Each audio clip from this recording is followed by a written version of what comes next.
Ako, sumugal ako eh.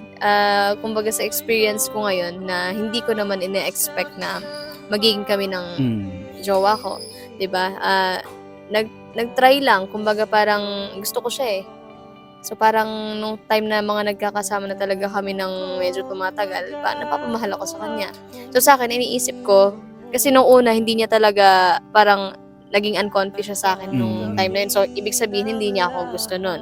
Pero nung time na ako minamahal ko siya ganyan, hanggang sa nabigla na lang kami, nagulat kami na mahal na namin isa't isa. Kumbaga parang natutunan ka na niyang mahalin pabalik dahil sa ginagawa mong pagmamahal sa kanya. Oo, pero sa sandaling oras lang, sandaling araw lang yun hindi na ganun tumagal. Imagine mo parang siguro, parang nasa 1 week mahigit lang.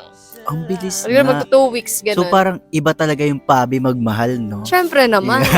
Pero alam mo, isa yan sa pinakamahirap na yung magmahal ka ng taong hindi ka sigurado na